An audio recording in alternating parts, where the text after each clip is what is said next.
ከኢትዮጵያ ባህላዊ ዘፋኞች ቡድን ጋራ አሜሪካ በገባሁ ማግስት ዘፋኞች በዶላር ከበሩ። እኔ አጥብቄ ተቸገርሁ።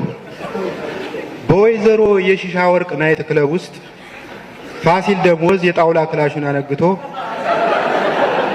አረሱት የሁመራን መሬት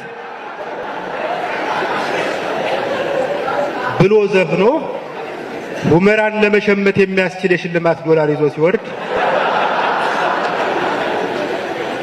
እኔ ግጥም ለማንበብ ወደ መድረክ ወጣለሁ። ከዚያ በግጥም ደብተሬና በእኔ መሃል የቆመውን ወፍራም የሺሻ ጭስ ባይበሉባዬ ገለል አድርጌ ዓለማዊ ልቤ ለበሰልሽ ዳባ ምናኔ የተመኘ በእናቴ ቀብር ላይ የጠፋብኝም በፊቴ ላይ ተገኘ ብዬ ስጀምር አያስጨርሱኝም። ምናኔ ደግሞ ምንድን ነው ትላለች ከጥግ ቁጭ ብላ ሺሻ የምጠባ ደንበኛ። ብልጭ ይልብኛል። ግጥሜን አረፌ ላንብብ ወይስ አንቺን አማርኛ ላስተምር? አቦ ይሄ ልጅ ያስቃል ሲባል አልነበረም እንዴ? ምንድነው እዚህ ቀብር ምናምን እያለ የሚያለቃቅስብን ይላል ሌላው የሚወረውረው ነገር በአካባቢው እየፈለገ። ከጥቂት ጊዜ በኋላ ከኢትዮጵያ ያስመጣኝ ፕሮሞተር በእኔ ቆረጠ ተስፋ።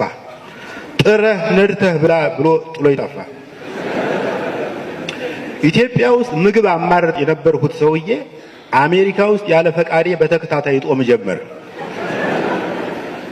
አሜሪካ የመብል ሀገር ናት። እንዲያውም አሜሪካ ሀገር አይደለችም፣ ዲሞክራሲያዊ የግብር ማቢያ አዳራሽ ናት።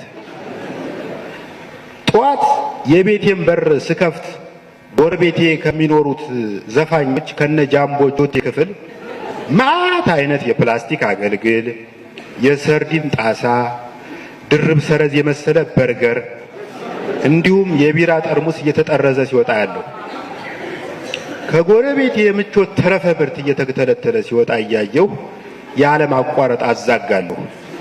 ልክ ጓድ ኮምጬ አምባው መፈክር ሲያሰማ ያደርገው እንደነበረው እጄ የምድርን ኮርኔስ እስኪነካ ድረስ እየተንጠራራሁ አዛጋለሁ።